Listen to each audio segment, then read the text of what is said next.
Ready?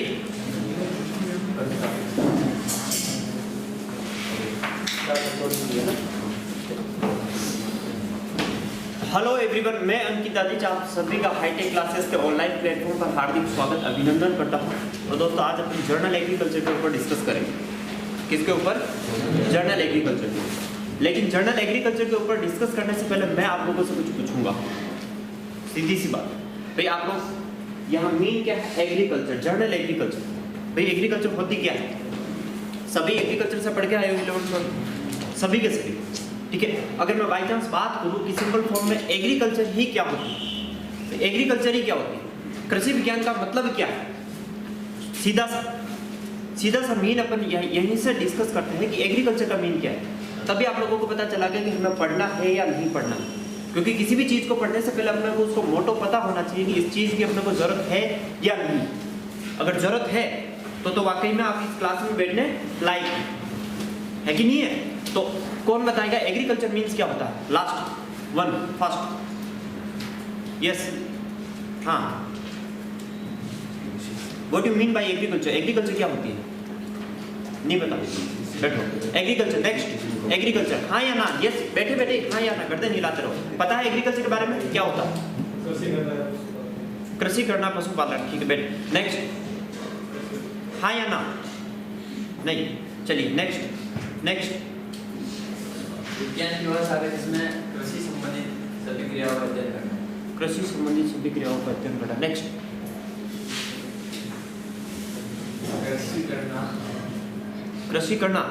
कृषि का मैं वही तो पूछ रहा हूँ, तुम सब कृषि चिल्ला रहे हो। भाई कृषि मीन क्या है? कृषि मीन क्या है? कृषि क्या है? खेती के लिए, खेती। बैठ, आगे, हाँ या ना? नहीं है? चलिए, कोई और एनीवन एग्रीकल्चर की डिफाइन कर सके, एग्रीकल्चर को डिफाइन कर सके? हाँ, एक निश्चित क्षेत्र पर एक ही किस्म को उगाना और उसके उत्पादन लेना। बैठो। ये तो तू बहुत ही अलग चला गया। एक किस्मों पर, हाँ बोल, तेरी इच्छा भी पूरी करते हैं। मनुष्य अपने विज्ञान की वह शाखा जिसमें मनुष्य अपने जीवन व्यापन के लिए मृदा में समस्त शैक्षिक क्रिया करते हुए कृषि विज्ञान। ये भी सही है भाई। मानव की आवश्यकताओं की पूर्ति के लिए मृदा में जो वो समस्त क्रियाएं करता है उसी को आप क्या बोलते हैं? एग्रीकल्चर बोलते हैं। Very good. मानव द्वारा मृदा में की जाने वाली समस्त क्रियाएं जो उसके आवश्यक उत्पादों को उत्पादित करती हो। समझ में आया कुछ? उसकी आवश्यकताओं की पूर्ति के लिए, उसकी आवश्यकता, मूलभूत आवश्यकता कितनी होती है भाई? रोटी, कपड़ा, मकान, 3 मेजर आवश्यकता है मानव को लाइफ सर्वाइव करने के लिए। 3 चीजें होना आवश्यक है। कौन कौन सी? रोटी होनी चाहिए, कपड़ा होना चाहिए और मकान होना चाहिए। सर मकान तो खेत से उत्पादित नहीं कर सकते। ठीक है, नहीं कर सकते। रोटी, कपड़ा, और जब इन चीजों को बेचोगे आप तो क्या बनेगा? पैसा, और पैसे से क्या बनेगा? मकान। सीधी सी बात है। तो मानव की आवश्यकताओं की पूर्ति के लिए, ठीक है, या फिर उसको जिस भी चीज की नीड है वो सारी चीजें जो खेतों से उगाता है उसी को अपन कृषि विज्ञान कहते हैं। लेकिन यहाँ पर थोड़ा सा डिफरेंट टाइप में ही अपन इसको डिस्क्राइब कर सकते हैं। भाई कृषि विज्ञान के अंदर आप पशुपालन भी करोगे, फसल उत्पादन भी करोगे, ठीक है, सोइल को प्रबंध भी करोगे, इसी के साथ फल उत्पादित करोगे, सब्जियां उत्पादित करोगे। यानी अपन इन सबको मिलाकर एक ही चीज बोल सकते हैं, मानवीय आवश्यकताओं की पूर्ति के लिए जो मृदा पे आवश्यक क्रियाएं की जाती है उसे आप क्या बोल सकते हैं? कृषि विज्ञान बोल सकते हैं। अब अपन डिस्क्राइब करेंगे कि कृषि विज्ञान होता क्या है। यहीं से अपन स्टार्ट करेंगे। सबसे पहले देखो, एक ही वर्ड में लिखता हूं, इस वर्ड से आप लोग परिचित, एग्रीकल्चर।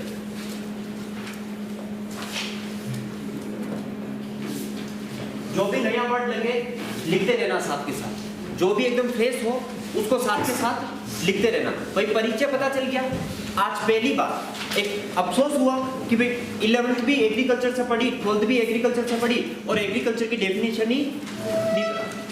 ये मेन चीज होती है। ये आप ही लोगों के साथ समस्या नहीं है। आप किसी बीएससी होल्डर से पूछ लो, एमएससी होल्डर से पूछ लो, उसको एग्रीकल्चर का मीन क्या है वो नहीं पता।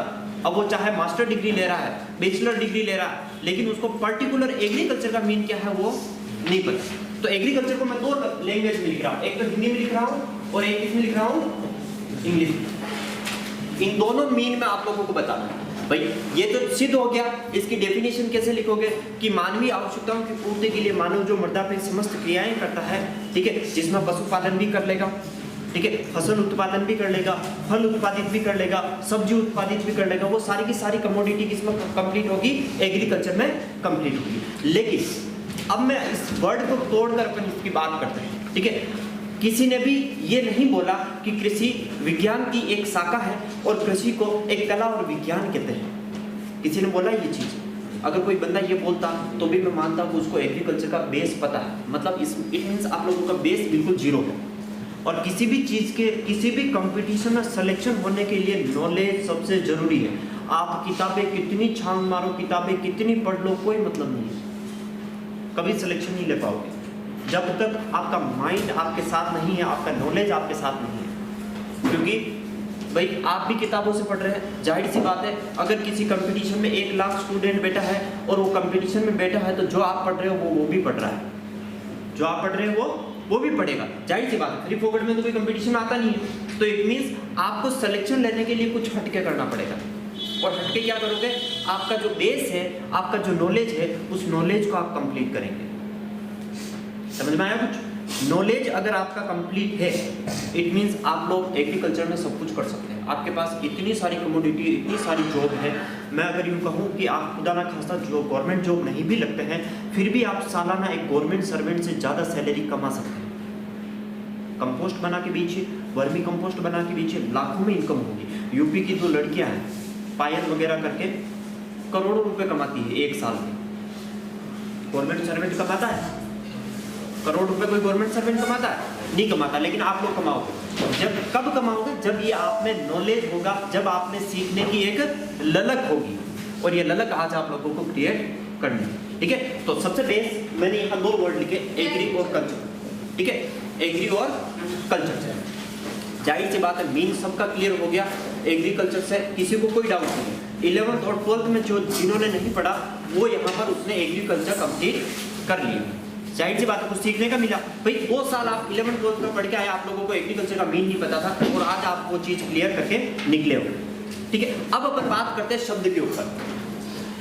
2 शब्द मैंने यहाँ लिए, 2 शब्द मैंने यहाँ लिए, दोनों का मीन बता देता हूँ। मीन से पहले एक इंट्रोडक्शन लिखते हैं। देखो, एक तो मैं लिख रहा हूँ कल्चर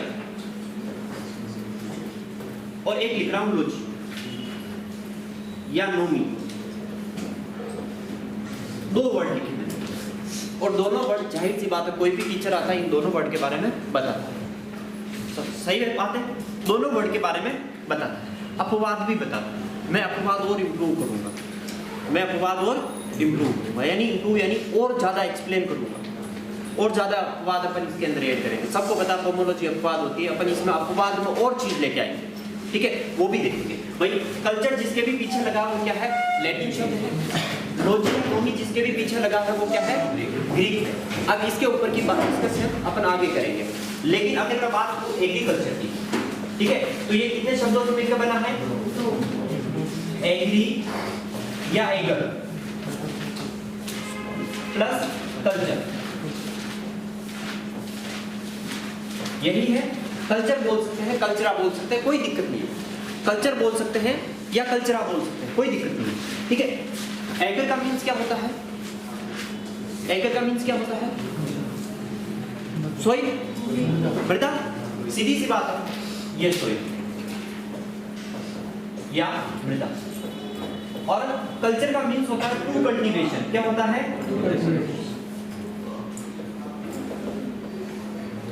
टू कल्टीवेशन यानी खेती करना।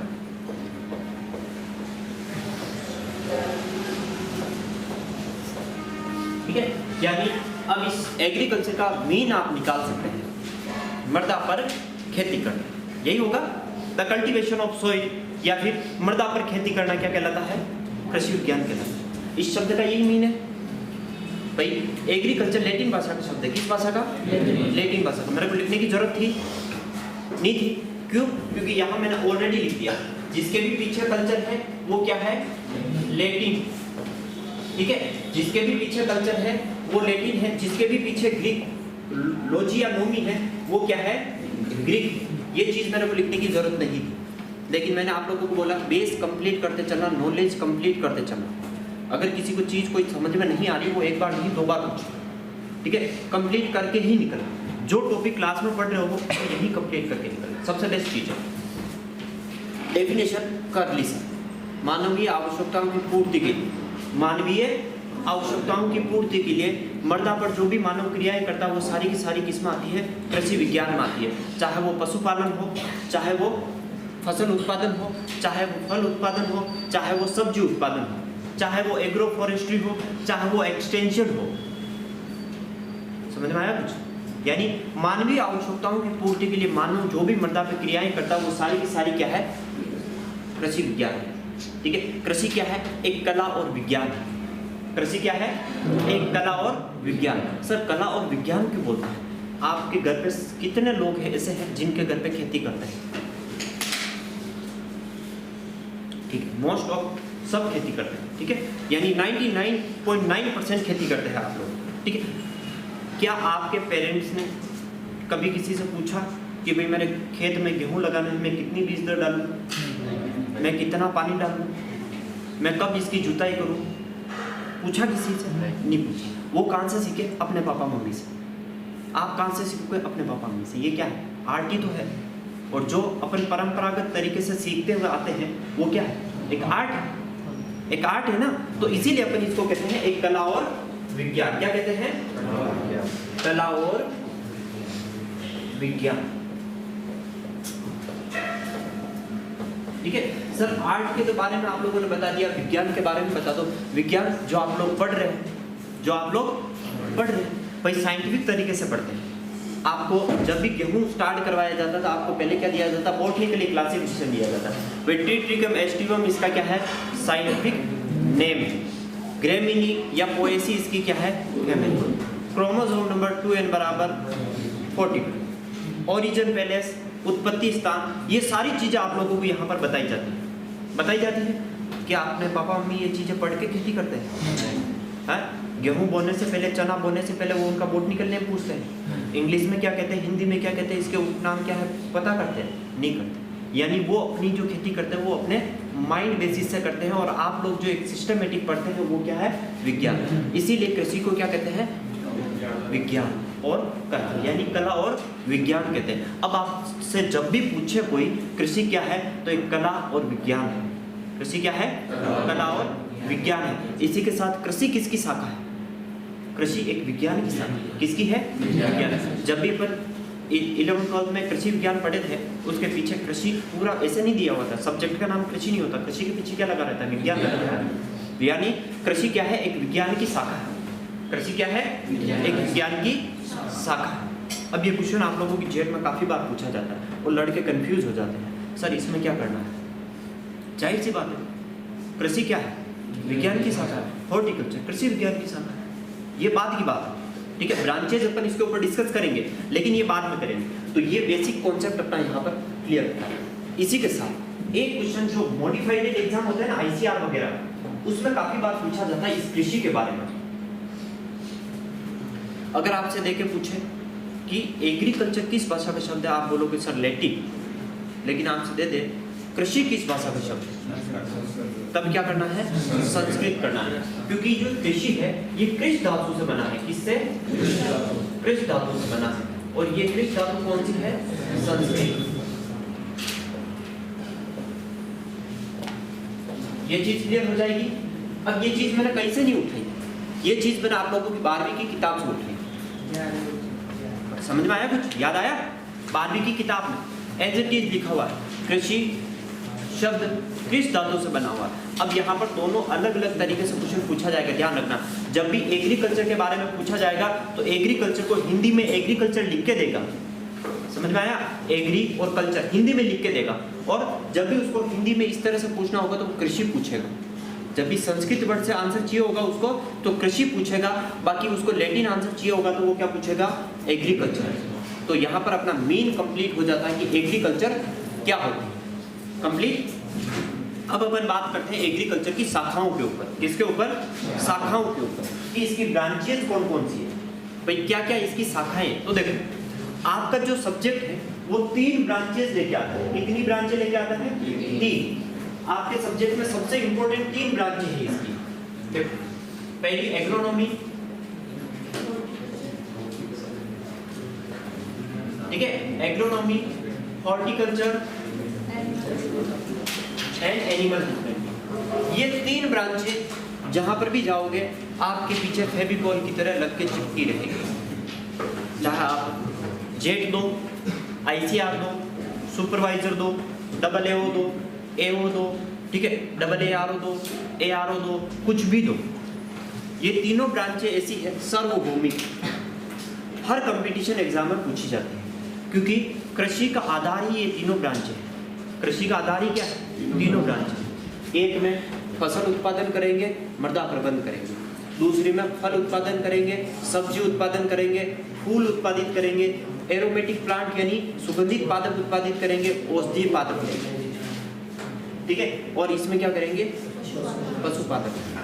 ये तीनों चीजें मेन है। भाई मानव की आधारभूत आवश्यकता कितनी थी? 3 थी, रोटी, कपड़ा, मकान, और ये तीनों चीजें यहाँ पर कवर अप करती हैं। इसीलिए ये ब्रांच आप लोगों के सबसे इंपॉर्टेंट है। इन ब्रांचों को जो भी बंदा एक बार अच्छे से पढ़ लेता है, लाइफ टाइम उसका साथ देती है, और हर कंपटीशन एग्जाम में सबसे ज्यादा क्वेश्चन इन्हीं के पूछे जाते हैं।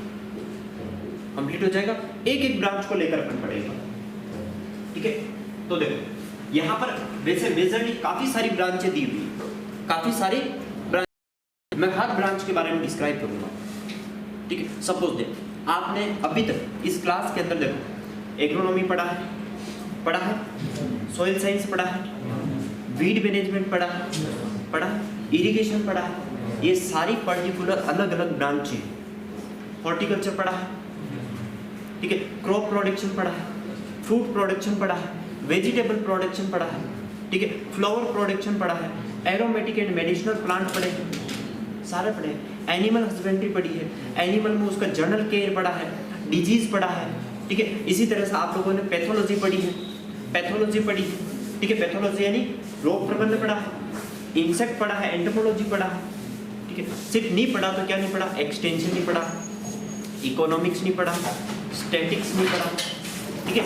ये कुछ चीज़ें माइनर है जो आपके एग्जाम से रिलेटेड नहीं है, लेकिन फिर भी अपन क्या करेंगे, मैंने क्या बोला, किसी भी कंपटीशन को क्लियर करने के लिए आपका नॉलेज होना बहुत जरूरी है।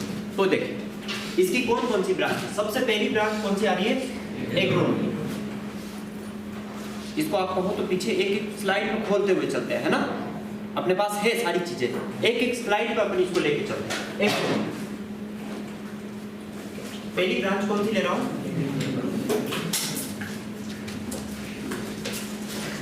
सभी को पता है हिंदी में इसको क्या बोलते हैं? सस्य विज्ञान। क्या बोलते हैं? हिंदी इंग्लिश में यहाँ पर कोई लोचा नहीं है, यहाँ पर कोई दिक्कत नहीं है, ठीक है। कौन सी भाषा का शब्द है? ग्रीक भाषा का शब्द है, सबको पता है। किस भाषा का शब्द है? ग्रीक भाषा का शब्द है। और ग्रीक भाषा के 2 शब्द कौन कौन से? एग्रोस और नोमस।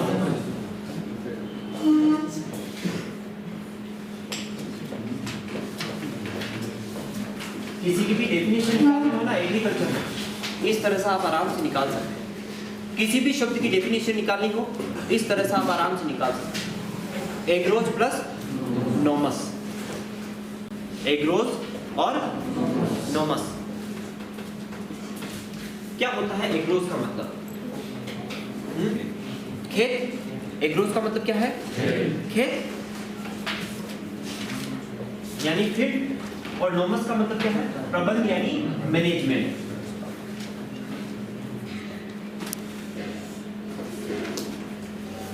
डेफिनेशन में क्या बोलोगे? खेत का प्रबंध करना क्या कहलाता है? सस्य विज्ञान कहलाता है। यही बोलोगे, खेत का प्रबंध। लेकिन अगर मैं इसको थोड़ा मॉडिफाइड करूं, किस तरह से कर सकता हूं? पूरी डेफिनेशन देखना। एग्रोनॉमी यानी सस्य विज्ञान कृषि विज्ञान की वह शाखा, सस्य विज्ञान कृषि विज्ञान की वह शाखा जिसके अंदर फसल उत्पादन के साथ साथ खेत का प्रबंध भी किया जाता है। सीधी सी बात करते हैं, आप फसल उत्पादित करने से पहले फील्ड को प्रिपेयर करते हैं, गर्मियों की गहरी जुताई करवाते हैं। फिर फसल बुआई से पहले आप उसके अंदर मैन्योरिंग फर्टिलाइजर करते हैं, देते हैं। फिर उसके बाद में आप उसमें जुताई करवाते हैं। जुताई करवाने के बाद बीज सेलेक्ट करके आप उसको बुआई करते हैं। यानी पहले आप क्या कर रहे हैं, खेत को प्रिपेयर कर रहे हैं। क्या कर रहे हैं, खेत को प्रिपेयर कर रहे हैं, यानी खेत का तैयारी करें, खेत की तैयारी करें, यानी खेत का प्रबंध कर दिया। और खेत का प्रबंध करके आप क्या कर रहे हैं, फसल उत्पादन कर रहे हैं। तो इसका छोटा सा मीन अपन लिख सकते हैं भाई, खेत फसल उत्पादन के साथ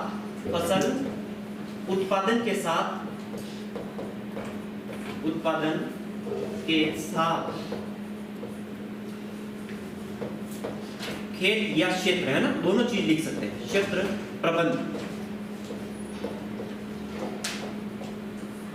ठीक है, ये क्या होती है, एग्रोनॉमी होती है।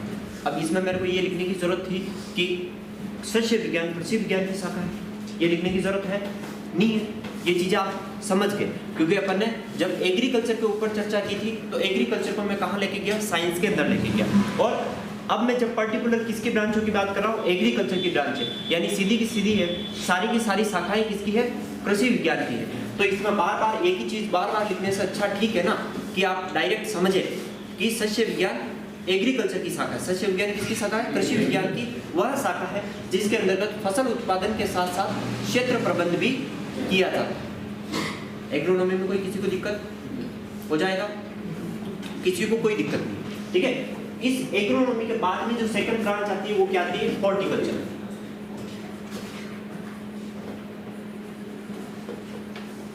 यानी उद्यान विज्ञान।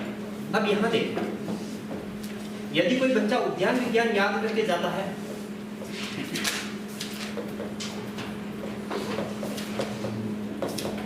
उसको कभी क्वेश्चन नहीं मिलेगा। इसके शब्द को लेकर काफी बार क्वेश्चन पूछा जाता है, इसके शब्द को लेकर काफी बार क्वेश्चन पूछा जाता है। और यदि वो उद्यान विज्ञान याद करके जाता है तो कभी क्वेश्चन नहीं मिलेगा उसको, क्योंकि वहां डायरेक्ट पूछेगा हॉर्टिकल्चर किस भाषा का शब्द है, किस भाषा का शब्द है, लैटिन।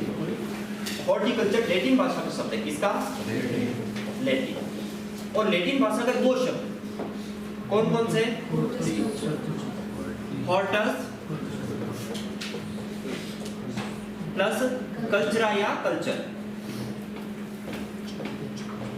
यही चीज है।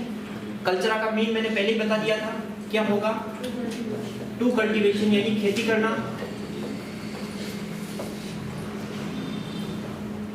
ये वर्ड मैंने आप लोगों को पहले बता दिया था। कल्चरा का मीन सीधा सा, कहीं पे भी कल्चर आए इसका मतलब सीधा सा होगा टू कल्टीवेशन यानी खेती करना।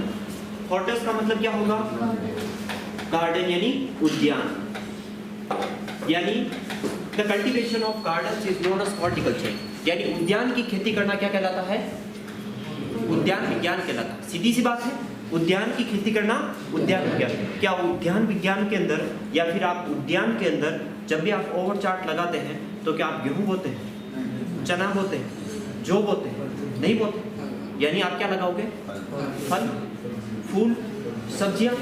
ठीक है, ये जब लगाते हैं तो उद्यान के अंदर क्या क्या आ गया, फल फूल और सब्जियां आ गया। तो इसका मतलब अपन उद्यान विज्ञान की डेफिनेशन में ये बोल सकते हैं, कृषि विज्ञान की वह शाखा जिसके अंतर्गत, कृषि विज्ञान की वह शाखा जिसके अंतर्गत फल फूल सब्जियों के साथ साथ सुगंधित पादपों का भी अध्ययन किया जाता है। फल फूल व सब्जियों के साथ साथ किसका अध्ययन किया जाता है, सुगंधित पादपों का अध्ययन भी इसमें किया जाता है। ठीक है, फिर देखो इसका थोड़ा सा डिवाइडेशन आ जाता है। इसका क्या आता है, डिवाइडेशन आता है। भाई मैंने पहले बोला फल, क्या बोला, फल। दूसरा बोला सब्जी, तीसरा बोला मैंने फूल, और यहीं से हॉर्टिकल्चर की 3 ब्रांचों का उद्भव हो जाता है। हॉर्टिकल्चर की वापस 3 ब्रांचें आ जाती है। काफी बार पूछ लेता है कि भाई फल विज्ञान को क्या बोलते हैं, पोमोलॉजी। अब आप लोगों को कभी पूछेगा क्या कि फल विज्ञान के अंदर किसका अध्ययन किया जाता है, पूछेगा वो, नहीं पूछेगा। पूछेगा क्या, पोमोलॉजी के अंदर किसका अध्ययन किया जाता है। सेकंड इसे अपन क्या बोलते हैं, ऑलेरी कल्चर, ठीक है। और इसको क्या बोलते हैं,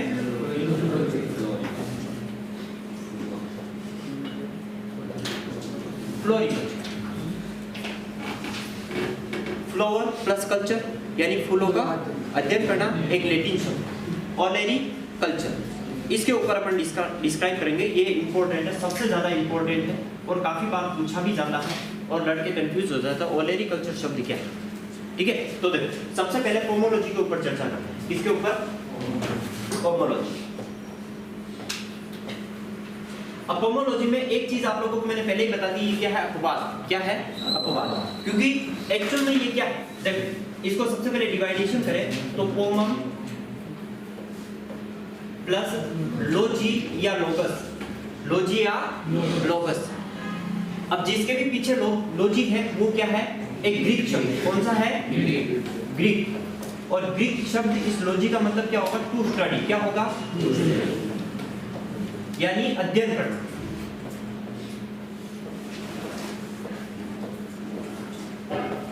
सीधे सा बात है, अध्ययन करना। पोमम का मतलब क्या होता है, ये पोमम जो है एक लैटिन शब्द है। कौन सा, लैटिन। और इस पोमम का मतलब होता है फ्रूट,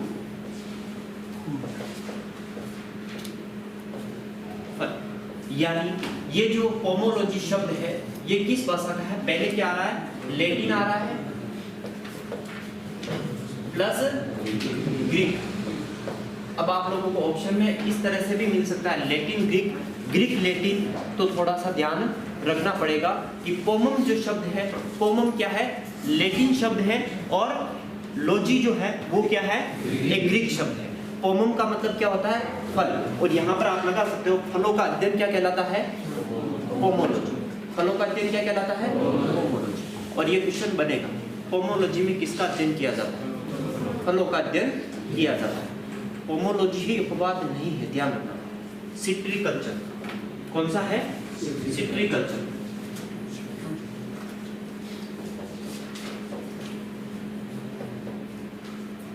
आप पोमोलॉजी को ही अपवाद बोल देते हैं, लेकिन मैं ये बोलूं कि सिट्रीकल्चर भी क्या है, एक अपवाद है। सिट्री कौन सा शब्द है, सिट्रीकल्चर कौन सा शब्द है, कल्चर लग रहा है तो क्या लगाओगे, लैटिन लगाओगे। लेकिन ध्यान रखना, अगर पोमोलॉजी में इस तरह से दे देना आप लोगों को कि पोमोलॉजी शब्द है, क्या है, पोमोलॉजी शब्द है, और ऑप्शन दे दे लैटिन, ग्रीक, इंग्लिश, उर्दू, उस कंडीशन में आप क्या करोगे, क्यों,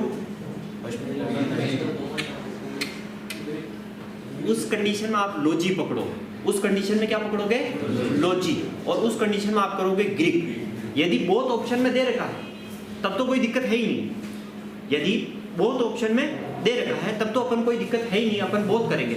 लेकिन बोथ दिए ही नहीं, उस बंदे ने सीधा सा दे दिया pomology is a word of, या डिवाइडेड फ्रॉम, सीधा सा दिया कि पोमोलॉजी शब्द की उत्पत्ति हुई है लैटिन, ग्रीक, अंग्रेजी और उर्दू। उस कंडीशन में आपको लॉजिक पकड़ना है और लॉजिक करके आप क्या करोगे, ग्रीक करोगे। ये क्वेश्चन आप म्यू टाइप करके आप लिखोगे, ठीक है, तब जाकर आप लोगों को याद रहेगा। भाई इस तरह से ऑप्शन दे दिया आप लोगों को, पोमोलॉजी शब्द है ग्रीक, दूसरा लैटिन,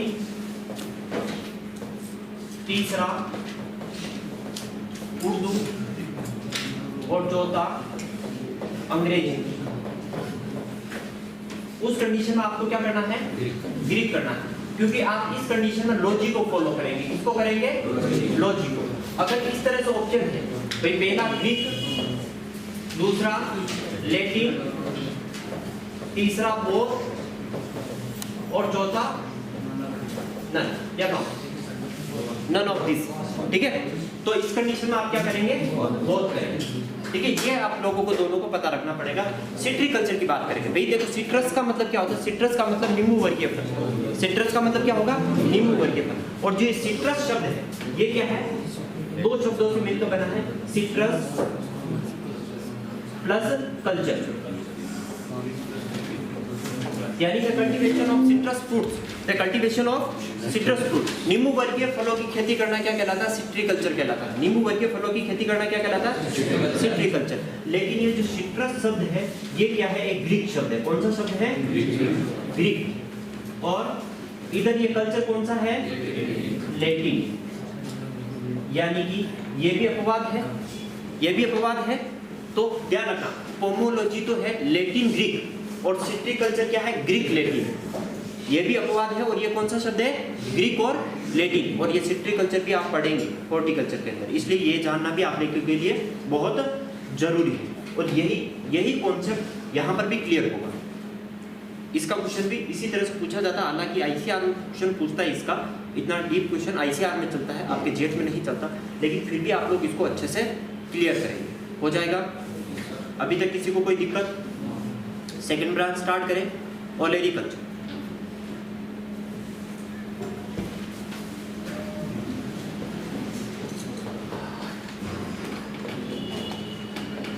ठीक है, ओलेरिकल्चर ये बहुत ही अजीब शब्द है और इस शब्द के अंदर क्वेश्चन पूछने का कारण ये है कि इसके अंदर सब्जी का कोई नाम ही नहीं आता। हाँ, अपन इसमें बोलते हैं सब्जियों की खेती, यही बोलते हैं, सब्जियों की खेती बोलते हैं। भाई सीधा सा इसकी डेफिनेशन मैं बता दूं, उद्यान विज्ञान की वह शाखा जिसमें सब्जियों की खेती की जाती है। किसकी खेती करना? ये इसकी डेफिनेशन मैंने पहले ही दी थी, लेकिन इसमें सब्जी आई गई। देखना कौन सी भाषा का शब्द है, लैटिन। और लैटिन के कौन कौन से शब्द? ओलेरी,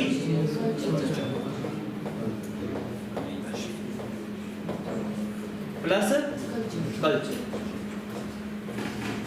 कल्चर का मतलब क्या होगा? खेती करना, यानी टू कल्टीवेशन। ओलेरीज का मतलब क्या होता है? Pot hub.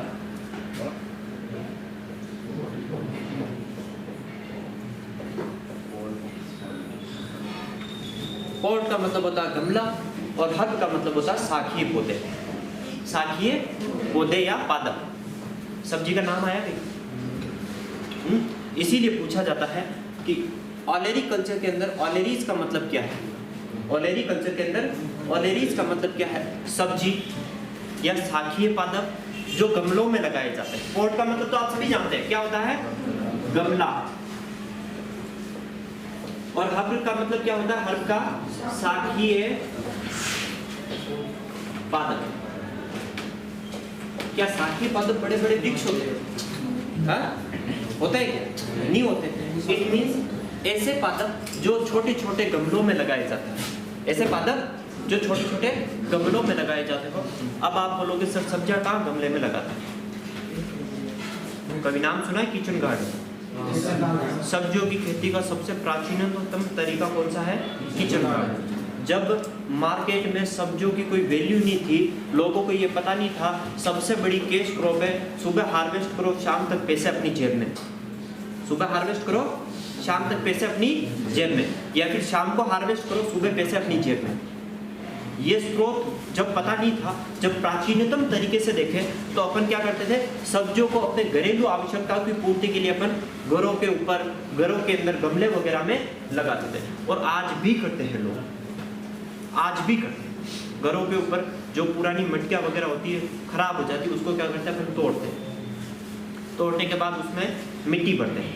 मिट्टी भरने के बाद अपन उसमें क्या करते हैं, एक दो मिर्च लगाते हैं, ठीक है। और दूसरे मटके के अंदर अपन ने एक दो भिंडी लगा दी। अब उससे क्या होगा, अपने जो घरेलू आवश्यकता है वो कंप्लीट वहाँ पूर्ति हो जाती है। लेकिन धीरे धीरे लोगों को पता चला कि भाई सब्जियाँ तो काफ़ी अच्छा पैसा देती हैं। मार्केट में नॉर्मली 40 रुपये किलो नॉर्मली सब्जी मिलती है ना, 40 रुपये किलो। यानी अगर आप एक दिन की 100 किलो सब्जी भी बेच रहे हैं तो आप लोगों को कितनी अर्निंग हो गई? 4,000 हो गई। 4,000 रुपये आप एक दिन के कमा सकते हैं। अब मैं ये कैलकुलेशन करूँ, 4,000 मल्टीप्लाई को 300 से करो, सॉरी 30 से करो, 4,000 को 30 से मल्टीप्लाई करो, 1,20,000। गवर्नमेंट सर्वेंट जो फर्स्ट ग्रेड का प्रोफेसर जो पेमेंट लेता है वो पेमेंट तुम खेतों पे सब्जी उगा के ला रहे हो ना। ये तो मैंने नॉर्मली बताई कि 100 किलो सब्जी आप पैदा कर रहे हो। अगर सब्जी का प्रोडक्शन आपका ज़्यादा है, सपोज डेट आप 200-300 क्विंटल आप सब्जी एक दिन की बेच रहे हैं, मिर्च बेच दी, कुछ भी बेच दिया, और मार्केट में आपकी 20 रुपये किलो भी गई हो, तो भी आप 1-1.5 लाख रुपए आराम से मंथ के कमा रहे हैं। कमी है सब्जियों या खेती में पैसा है कि नहीं है? जैसे जैसे लोगों को पता चला कि भाई इससे तो काफ़ी ज़्यादा बेनिफिट होता है, तो इन्होंने क्या किया, इसको ब्रॉड लेवल पे लेके आ गए।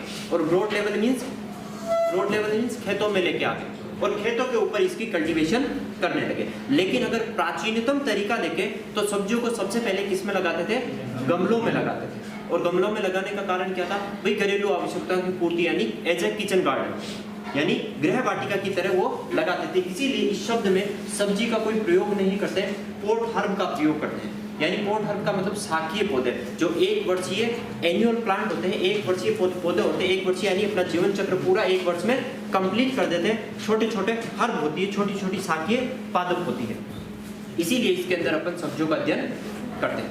और ये ब्रांच काफ़ी इंपॉर्टेंट है, काफ़ी बार इसमें पूछा जाता है ओलेरीकल्चर किससे संबंधित है। किसी को डाउट कोई? लास्ट ब्रांच देखो, फ्लोरिकल्चर।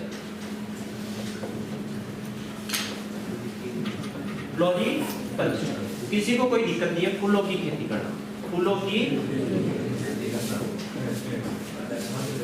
किसी को कोई दिक्कत नहीं है। फ्लोरी का मतलब क्या होता है, फूल, और कल्चर का मतलब क्या होता है, खेती करना। सीधा सा मीन इसके अंदर निकलता है, सीधा सा मीन इसके अंदर निकल रहा है। अब इसके अलावा जो इंपॉर्टेंट ब्रांचेस है वो अब स्टार्ट करेंगे। एक आप लोगों ने पढ़ा होगा PhD, पढ़ा है ना, पढ़ा है। हॉर्टिकल्चर दो मीन पर डिपेंड करता है, एक PhD पर करता है और एक प्री हार्वेस्ट टेक्नोलॉजी। यानी हॉर्टिकल्चर को जब भी आप पढ़ते हैं दो भागों में पढ़ते हैं, pre harvest technology and post harvest technology. Pre का मतलब क्या होता है, वो तुड़ाई से पहले, और पोस्ट का मतलब क्या होता है, तुड़ाई के बाद। यानी बुआई से लेकर तुड़ाई तक जितनी भी क्रियाविधि होती है वो प्री में आती है, और पोस्ट में क्या आती है, तुड़ाई के बाद जब तक आपके पेट में नहीं जाता तब तक की जो क्रियाविधि है वो किस में आती है, पोस्ट में आती है। चाहे आप उसका जैम बनाओ, जेली बनाओ, केचप बनाओ, सॉस बनाओ, स्क्वैश बनाओ, मार्मोलेड बनाओ, चाहे सीडार बनाओ, चाहे आप लोग प्रिजर्व यानी मुरब्बा बनाओ, कैंडी बनाओ, ठीक है, कुछ भी बनाओ, चटनी बनाओ, अचार बनाओ, ये तुम्हारे ऊपर है। ये सारे प्रोडक्ट तुम लोगों को पढ़ने हैं। बोर्ड का पढ़ते हैं, सरदारू किससे बनती है, आलू से बनती है, खैनी काजू से बनती है, गोवा की प्रसिद्ध है, सीडा सेब से बनती है, स्क्वैश नींबू वर्गीय फलों से बनती है। ये सारी चीज़ें आप लोगों को पढ़नी है, ठीक है। ये खैर बाद की बात। चलिए, ये तीन ब्रांचें अपन ने यहाँ डिस्क्राइब कर ली। कौन सी?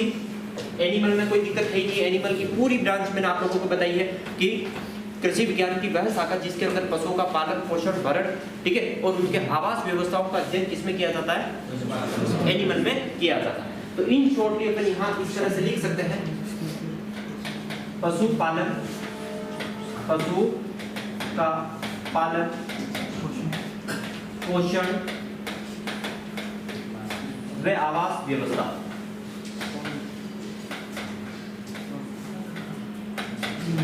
प्रजनन, ठीक है। ये क्वेश्चन एग्रीकल्चर सुपरवाइजर में पूछा हुआ था कि किस शाखा के अंदर पशुओं का पालन पोषण और प्रजनन से संबंधित अध्ययन किया जाता है, पशुपालन में किया जाता है। अगली ब्रांच देखते हैं एंटोमोलॉजी। कौन सी है, एंटोमोलॉजी। अब एंटोमोलॉजी भी काफी इंपॉर्टेंट ब्रांच है, पूरा का पूरा आपका लाइफ का आधा टाइम ले लेती है। अगर आप इसको पढ़ना शुरू करें तो 2 साल MSc में, 3 साल PhD में, 5 साल तो आप लोग नॉर्मली पढ़ने में लगा देते हैं। काफ़ी अच्छा ब्रांच है, सीधी सी बात है। एंटोमोन यानी क्या होता है, इंसेक्ट, और लॉकस मीन्स क्या होता है, स्टडी, यानी टू स्टडी कर सकते हैं। यानी कीटों का अध्ययन करना क्या कहलाता है, एंटोमोलॉजी, यानी कीट विज्ञान कहलाता है। और कीट विज्ञान किस भाषा का शब्द है, ग्रीक भाषा का। अगर मैं आपसे कहूं कि कीट क्या होता है, कीट क्या होता है, ये जो इंसेक्ट दिया ना, ये इंसेक्ट क्या है? अब ये आप लोगों ने पढ़ा होगा, ठीक है। अब ये आप लोगों को सोचने वाली बात है कि आप लोगों ने जब इसके ऊपर पढ़ रखा है तो आप लोगों को कीटों के बारे में आना चाहिए। 2 चीज किसको पता है कीटों के बारे में, पेस्ट क्या होते हैं और कीट क्या होते हैं। क्या चूहा कीट है? कीट है चूहा? नहीं। ठीक है, कीट है क्या? नष्ट हो जाएगी। जो फसलों को आर्थिक नुकसान पहुंचाए वो तो पेस्ट है, जो फसलों को आर्थिक नुकसान पहुंचाए वो तो क्या है, पेस्ट है। उसके अंदर खरपतवार आ गए, रोग आ गए, कीट आ गए, ठीक है, कोई अन्य कारक जैसे निमेटोड वगैरह हो गए, या फिर आप लोग चूहे हो गए, मानव हो गए, वो सारी की सारी चीजें वो तो क्या आ गई, पेस्ट आ गई। लेकिन कीट को कैसे डिफाइन करोगे भाई? कीट एक ऐसा जीव जिसका जो बॉडी पार्ट होता है 3 भागों में डिवाइड होता है, 3 या 4 जोड़ी उसके अंदर पैर होते हैं, ठीक है, 3 जोड़ी पंख होते हैं, ठीक है, मकड़ी में 4 जोड़ी होते हैं, बाकी इंसेक्ट में 3 जोड़ी होते हैं, पंख होते हैं, ठीक है, एंटीने होते हैं। यही उसकी डिस्क्राइब है, यानी उसकी बॉडी को देखकर उसकी बॉडी पे जो भी चीजें हैं वही उसकी क्या है, डेफिनेशन है। भाई बॉडी के 3 भाग होते हैं, हेड, थोरैक्स और एब्डोमेन। ये इंसेक्ट की बॉडी के 3 भाग होते हैं, हेड, थोरैक्स और एब्डोमेन। ये 3 भाग होते हैं। आप लोगों को एंटोमोलॉजी पढ़ाई तब सर ने बताया हो, लेकिन आप लोगों का माइंड कहाँ जाता है, घास चढ़ने वहीं जाता है ना, या बैठे बैठे बाहर चाय की थड़ी की याद आती है? नहीं सर, इधर नहीं आती, इधर शौक नहीं है, लेकिन उधर पीछे आती है। अभी वो आए नहीं है मोटियार जिनको आदत है ना, तो ये चीज़ें गलत है, ठीक है। जब यहाँ अगर आप फिजिकली बैठे हैं तो आशा ये रखो कि मेंटली भी आप यहीं बैठे, ठीक है। चलिए इसके अलावा देखो, पोमोलॉजी हो गई, ओलेरिकल्चर हो गई, फ्लोरिकल्चर हो गई, और पैथोलॉजी पे बात करते हैं। किस पे बात करते हैं?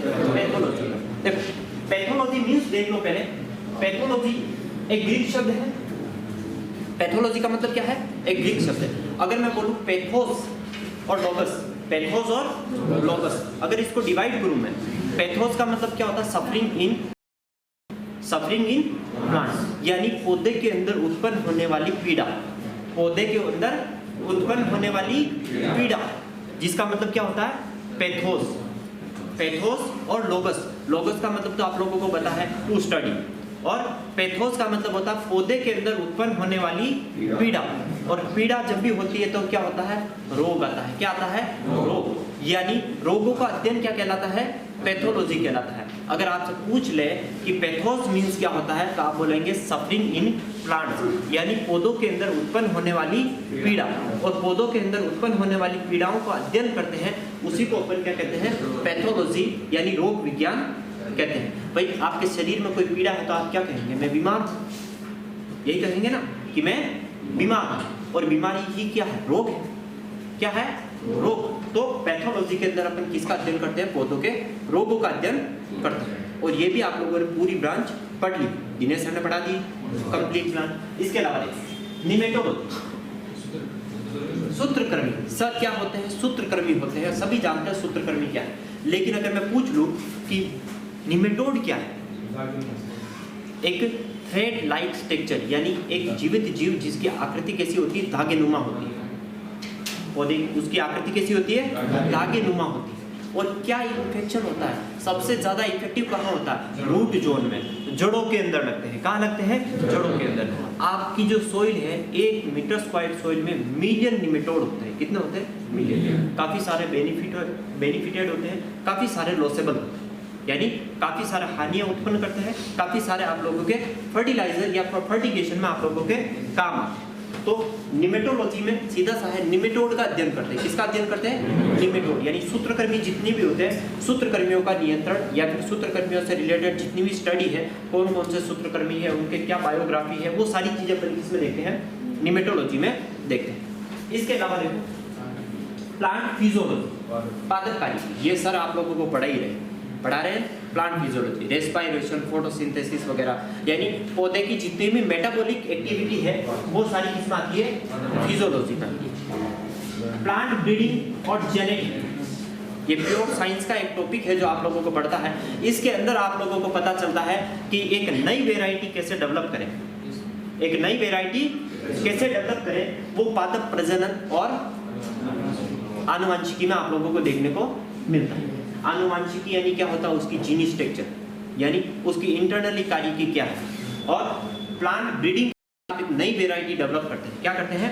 नई वेराइटी। किस तरह से करनी है, कितने साल लगते हैं, क्या क्या क्रॉस होते हैं, यानी इन ब्रीड होती है, क्लोज ब्रीडिंग होती है, ठीक है, लाइन ब्रीडिंग होती है, ये सारी ब्रीडिंग्स मेथड आप लोग इसके अंदर पढ़ते हैं। यानी एक नई वेराइटी डेवलप करना वो आप लोगों को सीखने को मिलता है प्लांट ब्रीडिंग और जेनेटिक्स से।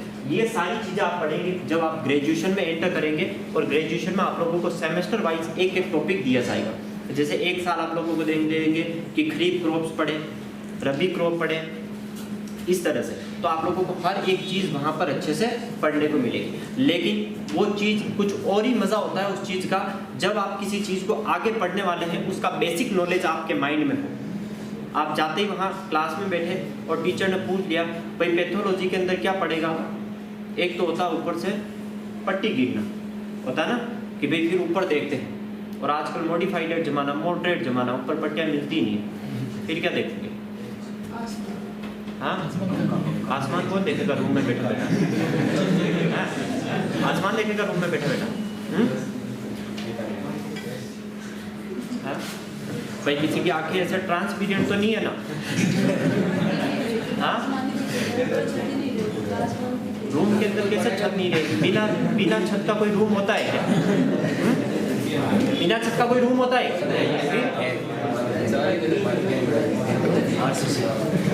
आरसीसी भाई ऐसी आंखें तो नहीं है ना कि ऊपर की चीजों को हाइड कर दे, है ना? ऊपर की चीज हाइड करके डायरेक्ट बाहर देख ले, ठीक है? तो ऐसा नहीं होता। चलिए, उसके बाद सॉइल साइंस, ये मैंने आप लोगों को पढ़ाई, अभी भी आप लोगों को चल रही है सॉइल साइंस, ठीक है? सॉइल मींस एक्चुअल में देखें तो सॉइल साइंस क्या है? सॉइल साइंस एक पर्टिकुलर एक अलग ब्रांच है जिसके अंदर कंप्लीटली सॉइल के ऊपर अपन चर्चा करते हैं, जिसके अंदर आप न्यूट्रिशन वगैरह देखते हैं, मैन्योरिक फर्टिलाइजर वगैरह सारा इस सॉइल में देखते हैं। सॉइल एक सोलम से बना है जो एक लैटिन भाषा का शब्द है, और सोलम का मीन क्या होता है? फर्ट या फ्लोर, जिसे आप ग्राउंड भी बोल सकते हैं। सबसे इंपॉर्टेंट ब्रांच यहाँ देखें, एक्सटेंशन एजुकेशन। यहाँ पर आप लोगों को पता चलेगा कि what you mean by education. अगर मैं पूछूं आप लोगों से कि एजुकेशन क्या है, एजुकेशन क्या है? शिक्षा होती है एजुकेशन। बहुत धन्यवाद आप लोगों का बताने के लिए। क्या होता है एजुकेशन? कैसे डिफाइन करोगे एजुकेशन को? एजुकेशन मैं पूछ रहा हूँ आप लोगों से, एजुकेशन को कैसे डिफाइन करोगे? एजुकेशन को कैसे डिफाइन करोगे? शिक्षा का प्रसार, शिक्षा का प्रसार।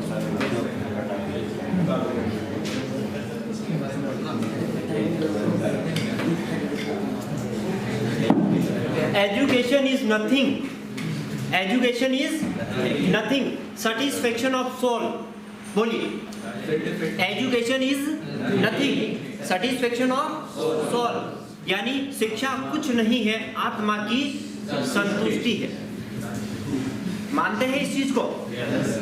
शिक्षा कुछ नहीं है, सिर्फ और सिर्फ आत्मा की संतुष्टि है। और यकीन मानिए आत्मा की संतुष्टि ही है। मैं प्रूफ कर सकता हूँ सर, जॉब सब कुछ है, ओए जॉब सब कुछ है, जॉब कुछ नहीं है। जॉब लगेगी तो भी आत्मा की संतुष्टि मिलेगी। आप पढ़ोगे, अच्छा सा पढ़ोगे, ठीक है, अच्छी जॉब पे लगोगे, आपकी आत्मा तृप्त हो जाएगी। चलो ठीक है, जो मैंने पढ़ा है उसका फल मुझे मिल गया, यानी आपका आत्मा क्या हो गई? संतुष्ट हो गई हुई। आप सुपरवाइजर बन गए, 2 दिन बाद लगा नहीं यार सुपरवाइजर में कोई मीन नहीं है, मुझे और आगे पढ़ना चाहिए, और आगे पढ़ना चाहिए। आप आगे पढ़ के आते हैं, एओ बनते हैं, डबल एओ बनते हैं, ARO बनते हैं, फिर आप क्या सोचते हैं? ठीक, यानी पढ़ाई की और आत्मा को संतुष्ट किया, यही चीज होती ना। और इंसानी आत्मा कभी संतुष्ट नहीं होती। आत्मा कभी संतुष्ट होती है क्या? नहीं होती। हमेशा लोगों की थाली में घी ज्यादा दिखेगा। और एजुकेशन कभी खत्म होता है क्या? नहीं। यानी ना संतुष्टि खत्म होने वाली है, ना एजुकेशन खत्म होने वाला है। ये डेफिनेशन मैं नहीं बोल रहा कि education is nothing satisfaction of soul. ये जब आप एक्सटेंशन एजुकेशन पढ़ेंगे तो उसमें सबसे इम्पोर्टेंट लाइन भी आएगी, डार्क लाइन के अंदर एकदम हाईलाइट किया हुआ कि education is nothing satisfaction of soul. और इस एक्सटेंशन एजुकेशन यानी प्रसार शिक्षा के अंदर आप क्या सीखते हैं? आप इसके अंदर सीखते हैं कि एजुकेशन कितने टाइप की होती है। फॉर्मल होती है, इनफॉर्मल होती है। फॉर्मल यानी आप इस रूम के अंदर ले रहे हैं, इनफॉर्मल यानी आप बाहर जो दूसरों को देख के सीख रहे हैं। बीड़ी पीना कोई सिखाता है क्या आपको? कोई टीचर आपको क्लास में खड़ा होकर बीड़ी पीना सिखाता है कि इस तरह की जाती है, इस तरह से धुआं निकाला जाता है? नहीं सिखाते। ठीक है, ये आप कहाँ सीखते हो? बाहर।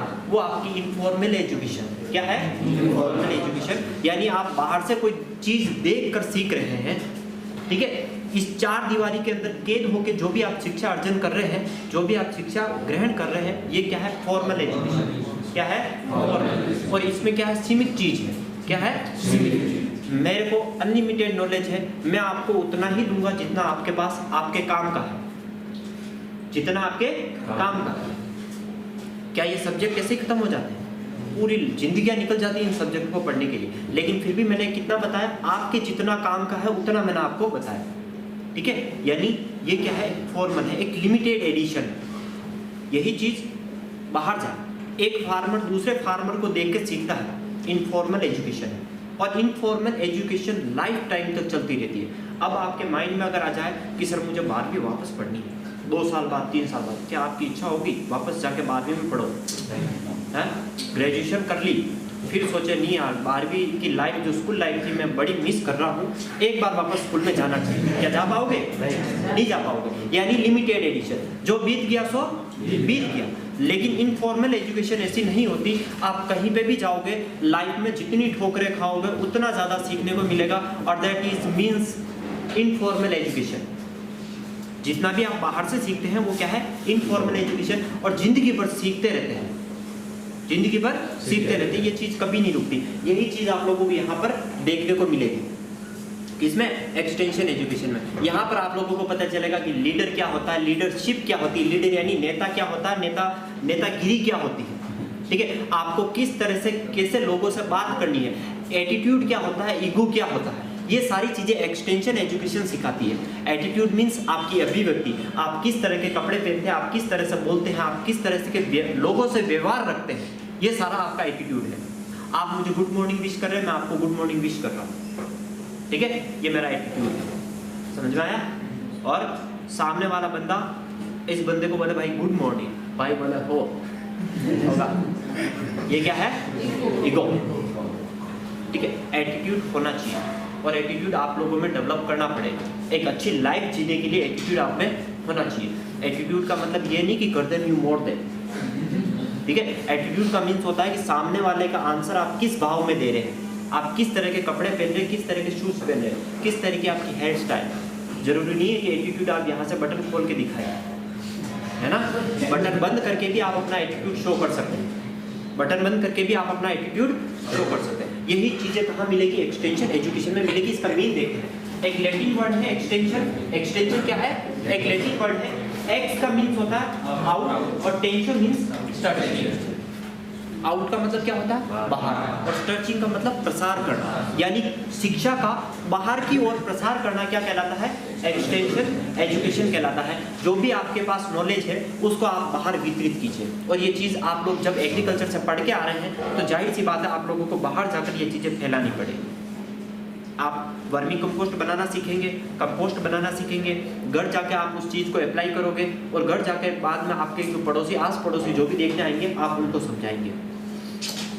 ठीक है, धीरे धीरे मार्केट में फर्टिलाइजर वगैरह जितना भी केमिकल है वो सारा बैन होता जा रहा है। अभी कल परसों की न्यूज़ थी डीएपी बैन होने वाला है।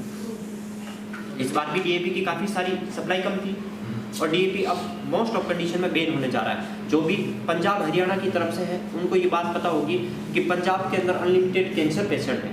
क्या है? Cancer patient. क्यों है? क्योंकि वो बंदा एक ट्रॉली भरकर अगर गेहूँ ले जाता है तो उसी ट्रॉली में डीएपी और यूरिया भर के लाद के लेके आता है। और वहाँ डीएपी दुनिया का सबसे खतरनाक जहर है जो अनलिमिटेड कैंसर को क्रिएट करता है। इसीलिए पंजाब के लुधियाना से बीकानेर तक एक कैंसर पेशेंट ट्रेन चलती है जिसमें सिर्फ और सिर्फ कैंसर पेशेंट मिलते हैं। ठीक है, उन चीज़ों को ख़त्म करने के लिए अब गवर्नमेंट केमिकल को धीरे धीरे हटा रही है और उसकी जगह क्या डाल रही है? ऑर्गेनिक डाल रही है। तो ध्यान रखना, फ्यूचर में कभी भी ऑर्गेनिक खेती से रिलेटेड आपको कोई प्रोजेक्ट मिल जाए, एमएससी में कोई टॉपिक मिल जाए बेझिझक करना, लाइफ टाइम आराम से जियोगे, अनलिमिटेड पैसा कमाओगे ऑर्गेनिक फार्मिंग के अंदर, क्योंकि आने वाले समय में ऑर्गेनिक ही होगा, केमिकल कुछ नहीं होगा।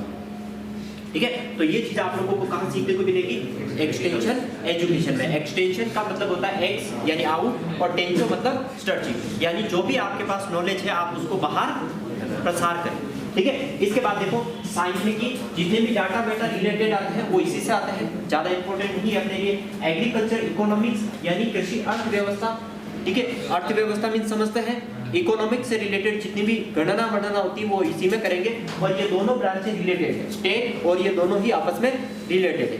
ये डाटा देता है तो ये डाटा को सीधे तरीके से जमा करता है, कैलकुलेशन करता है। ठीक है, इसी के साथ बायोटेक्नोलॉजी बीटी होते हैं। बीटी के अंदर आप लोग टिश्यू कल्चर वगैरह देखते हैं, ये सारी चीजें क्या है, मेरिस्टेम कल्चर वगैरह देखते हैं। किसी चीज में अट्रैक्टिव या फिर कोई जीनी परिवर्तन करना, भाई जहाँ मानव का विकास किया है वहाँ मानव ने सब कुछ चीज पॉसिबल कर दी। मानव के हाथ में था नई किस्म विकसित करना, लेकिन मानव ने नई फसल विकसित कर दी। देखा क्रिटिकल। मानव ने मैन मेड सीरियल बना दिया, मानव ने मैन मेड फूड बना दिया, सब कुछ चीज पॉसिबल कर दी। जहाँ मानव गया वहाँ सब कुछ चीज पॉसिबल। तो ये सारी चीजें किसकी देन? जैव प्रौद्योगिकी, बायो टेक्नोलॉजी की। ये सारी आपकी एग्रीकल्चर से रिलेटेड कुछ ब्रांचेस थी जिसके ऊपर अपन ने डिस्कस किया। ठीक है, तो थैंक यू सो मच। आज की ये ब्रांचेस का जो टॉपिक था यहाँ पर अपन ने क्लियर किया। नेक्स्ट जो टॉपिक अपन लेंगे वो आप लोगों के महत्वपूर्ण जो दिवस वगैरह है उसके ऊपर चर्चा करेंगे। Thank you so much.